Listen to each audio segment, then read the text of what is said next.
Hello and welcome back to our class of the 72 Name of God, where we discover more information about each of the combinations that correspond with a particular week or days.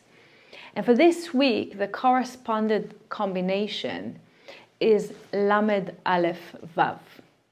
Many of you knows this combination as referred to remove our ego. And if we look at the interpretation in our books, etc., it's called the Great Escape. And of course, when we're talking about the Great Escape, what we are escaping from and what we're escaping to, but mainly what we are escaping from. We may escape from the painful reality that we experience. We may escape from different challenges that we're going through. But mainly what we use to escape is acting with lack of human dignity, with judgment, with reactiveness of any sort, that it's really our ego. But let's learn a little bit more about ל.א.ו and to understand from the portion of ב.א.ו, there's a beautiful lesson that I think can really give us insight of ל.א.ו and how we can really apply it into our life. It says in this portion about Aaron, the brother of Moses, and it says, ויעש כן אהרון אל מול פני המנורה, העלה את נרותיה כמו שהשם ציווה את משה. We still want to remember that we're in this month of duality, the month of Sivan, Gemini, and really what we can see here, like the story of the walking again in the desert, and there's the ark that his purpose was to be really the channel to unify the Israelite to all the metaphysical forces that they didn't have, like to overcome any form of fear and doubt and war. And yet we already learned and discussed it, that regardless of the miracles that I've experienced, the Israelite had complained and there were conflict. And even if in the presence of the good, there was a separation. And no matter what the tools that they were given, even the blessing of the healing, El-Narefan that came from Miriam, the sister of Moses, that could have really bring about healing to the world, but the Israelite couldn't tap into it. We cannot tap into the tools as long as there is separation. And the separation is from our action, from our ego, the ego that separates us from connecting. So when I go back to this verse of ויעש כן אהרון, and Aaron was given the instruction through Moses from God to light the candelabra and take candles of the candelabra. And the first point that the Kabbalists are referring to this verse is that ואהרון לא שינה, which means Aaron did exactly what the Creator asked him to do. He was a pure channel. He knew exactly what he needed to do and what will take place and what the outcome of the action as he followed the instructions. Pure channel of the action of the creation. It was a pure light. He did everything that he was asked to do. Something else that we also see that relate to this verse is that the fact that the middle candle of the candelabra remain lit all the time. And it says, לא נכבה לעולם, that it never like turned off. It says that the whole candelabra received the same amount of oil, and the middle candle also received the same amount of oil that needed to, in order to all the candles to be lit, But instead, for example, to be lit for like 12 hours only, it lasted and never changed. As long as Aaron served in the Holy of Holies, there was no change or transformation or any diminishing of the light of the middle candle that lit more than the rest of the candles in the candelabra. And it says that it was done because of Aaron. I want to read for you a section from the Zohar of ל.א.ו to connect, to tap into this energy. Verse 48. And it says like this. רבי אלעזר אמר, היי פרשתה, איתמר עובדה דמנרתה ותיקונה, וכל מה דבה, אמר, אחי זמנה אחרא, אלא כיוון דנשיאים קרבו קורבנה דמדבחה, וכל תיקונה דאתחזה אליה, עתה קרב השתאה עובדה דמנרתה, די תיקונה על ידי דאהרון, דהה לעילה מנרתה, וכל בוצינה דילה על ידי דאהרון נהירין קולה.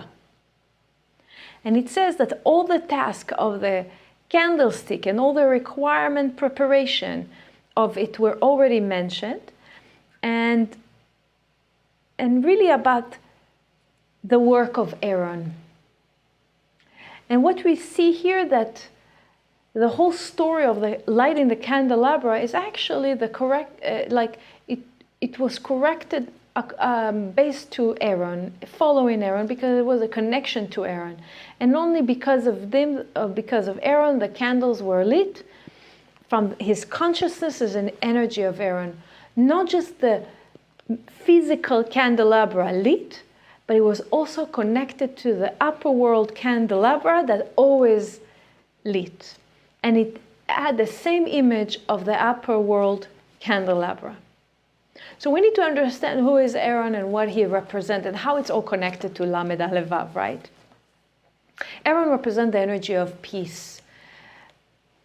Kabbalists throughout time always spoke about peace as the total energy of the light of the Creator. And what Aaron represents is the ability to draw light with no interruption, with no limitation, with no lack that stops us and stop the light to come through regardless of the circumstances of life. As we can read, and you can read the verse in the ל.א.ו in verse 11, it says is when a person comes to do an act in this physical world, he is liable, or it has to be connected with a light, with the energy force, to the intelligence that exists in the upper worlds, and only from joy and happiness that we can really draw this light into our life. And which means the Zohar is repeating the same idea, that there is a candle that is lit in the upper world and is lit forever, and the physical action where we are trying to, here in this physical world, whatever we do in order to connect with the light is awakened because of the upper worlds. So the Zohar is explaining here about two realities. The light that exists in the upper world, and a shape of the reality when you come to light, when you come to make an action. It's kind of like you turn off the light and you turn it on in the upper worlds. Like you turning it on. But in the upper worlds, the light is always lit. What's also allow us to light or manifest any form of action in this world. Basically, the light in the candelabra is coming to show us the options that we have in this world and how we can really enjoy the light. The Zohar explained that the revelation, or the way to reveal or transform or awaken, can appear in this physical world if there's a constant flow of abundance that comes from the upper world. So, when we talk about upper worlds and we try to, I don't know how everyone is imagining ourselves, imagine what does it mean upper world? It means really basically talking about the duality, the two realities that exist. Higher level reality, lower level reality. A reality that we can connect to all the good and positivity and abundance that exist versus the upper world, another reality that it's opposite of that.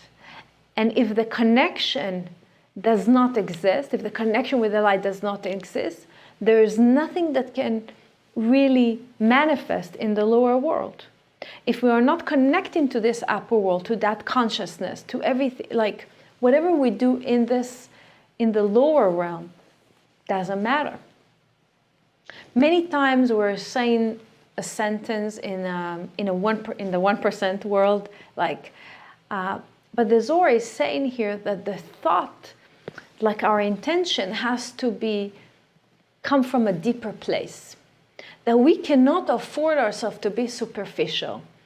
We cannot afford ourselves to have a superficial thought. If you will think in a superficial way, you will not be able to ever connect with the abundance of the upper world and the good that the world wants to give us. This is a very powerful Zohar that, and shortly you will see how it's connected with ל.א.ו. I think you start to understand just a little bit. We cannot be superficial because otherwise we will not be able to, again, connect to any form of abundance or awaken any miracles of any kinds in our world.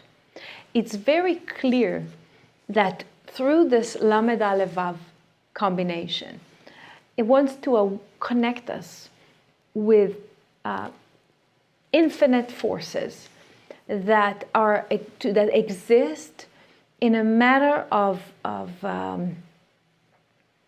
consistency with no change in the energy that we can tap into in every moment in our life. It seems like really the opposite of the life that we may live or what we have heard in the past, because one of the things that we always keep trying to do, what is that? To transform, to change. But when we speak about the constant force that exists, that give us really form of all abundance all the time in our life, we don't really feel it. Second, there is nothing in our life that is consistent. Because what we constantly wish is transformation and change, right? We seek to grow, we seek to evolve, we seek to reach to the next level. We constantly seeking for change. But what's beautiful about this is that there's a constant force that exists in this world that is only good and sharing and giving. But we are very excited and overly joyful when we go through a process. In a funny way, the change, the movement that supposedly awaken us, but not really in our life, we really excited about the change. But what we learn from this verse and the story of the candelabra lighting and the candle that is lit all the time is the understanding that it's all about the consciousness, right? Our consciousness is affected by things that are happening or something that took place, and then the change start to evolve. But did something really change because someone told me that something happened or something is lacking? Or is it something that really awakened from your own soul? Is it something reactive? If we understand that everything is really about the consciousness, all the changes that we do, really not relevant to our connection with the light of the Creator. And I'll explain. What we understand from this verse, from the Zohar, it speaks about a force of life that doesn't change ever. And in our life, there are events that constantly taking place, right? Something happened, and this said something, and this did something. There's constant things that are happening in our life. But what we are learning is that regardless of the stories that we are telling to ourselves, everything is the same. Regardless of what's taking place every day, all it's not relevant to the process of our correction. All the stories eventually are stories unless we have done something with our tikkun, with our correction, or with our consciousness. That I've done something matter to manifest the essence and the reasons that I came here to this world. Circumstances, situations can change. My correction, your correction will never change.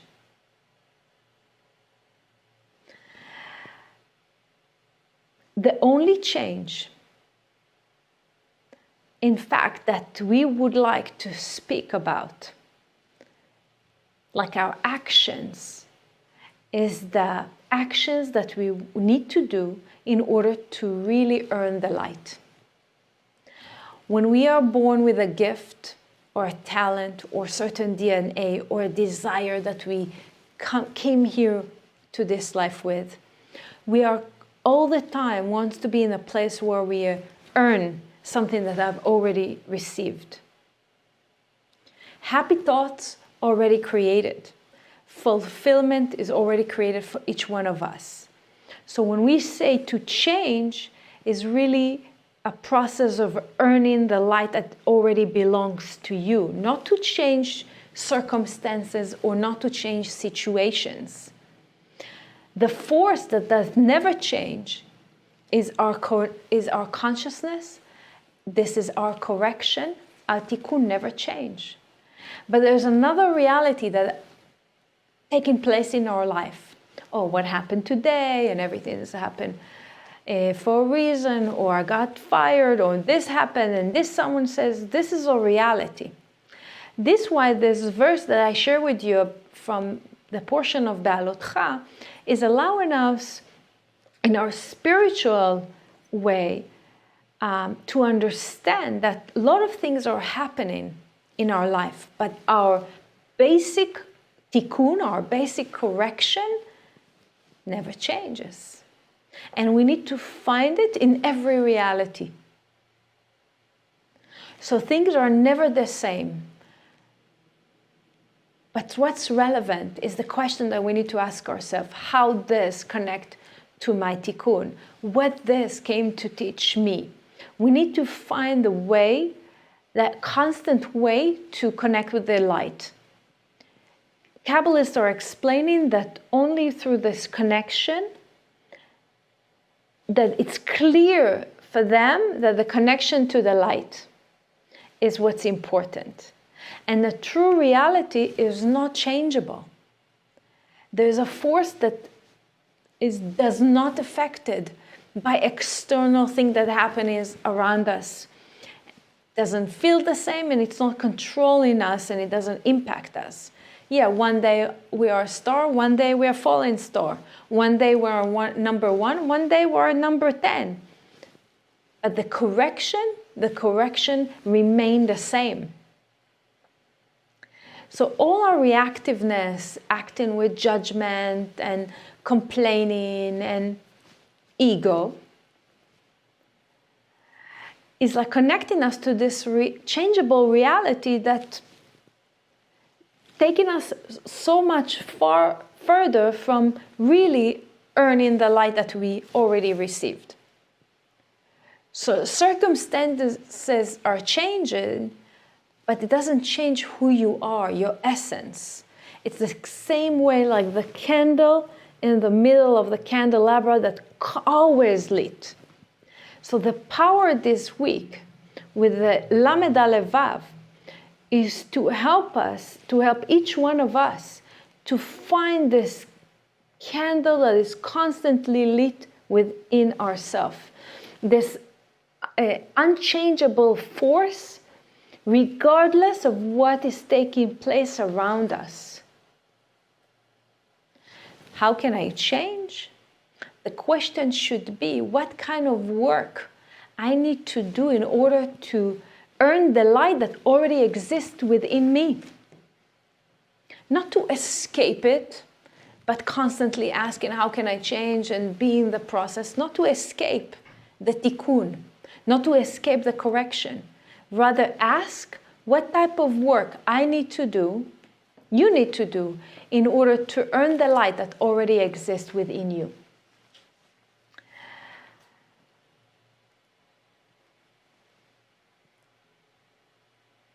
More tips is like to ask yourself, what's the opposite of complaining? What's the opposite of complaining?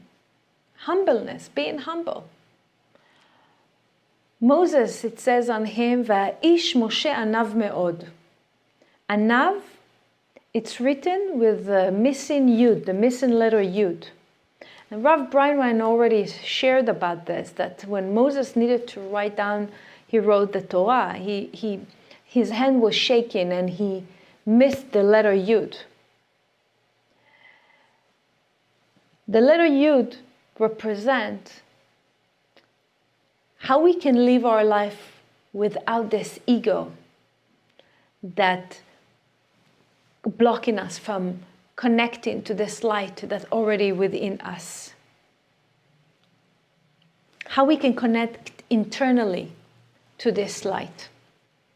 So while we are awakening ל.א.ו,